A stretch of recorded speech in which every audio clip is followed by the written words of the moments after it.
Well, everybody knows, quote-unquote, the Christmas story.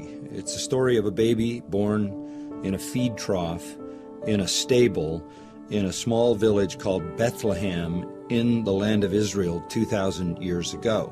Everybody knows his name is Jesus. Everybody knows, who knows anything about Christian history, his mother is Mary, his father is Joseph. They all know the shepherds showed up, the wise men showed up. Those are the elements of the familiar story.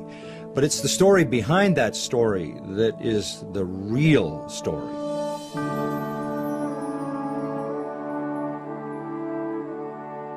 God, the creator of the universe, creates man, creates him without sin, puts him in a perfect environment in the garden. Man, meaning Adam and Eve, disobey God, fall into sin, catapult the whole human race into a cursed condition where everyone in the world is a sinner.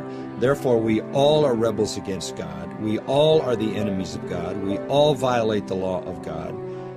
God is a just God and a holy God and must punish sin.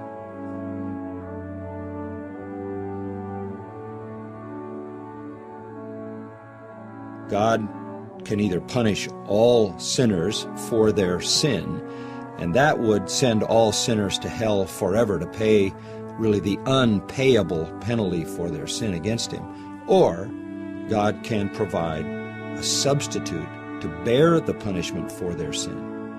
And God, out of love for sinners, deems that he will send his Son, God the Son, the second member of the Trinity, God the Father, God the Son, and God the Spirit, that the second member of the Trinity will become a man.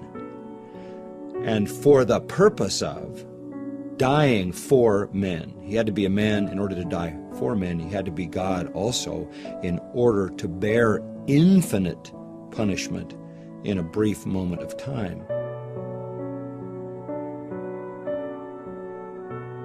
So God comes into the world, takes on the form of a man, lives a sinless life because he is holy God.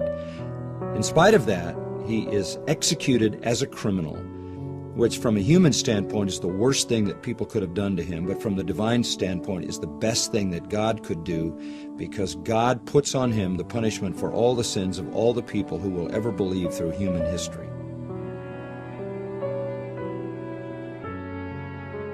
God punishes Christ, who bears the total punishment for all who would believe through all of human history, which if each were to bear would take forever and they would never be able to pay it back. That's why hell is forever.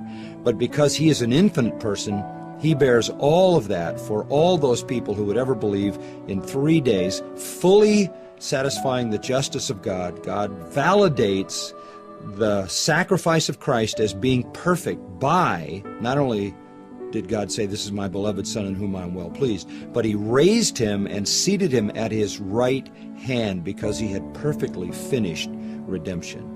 Christ then is at the right hand of God, exalted as Lord over all those who believe, having paid the penalty in full for their sins.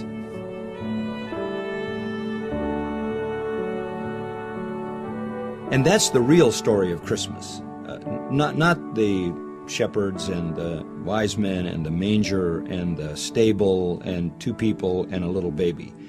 That's on the surface. The real story is the story of a loving God and his divine redemption of sinners.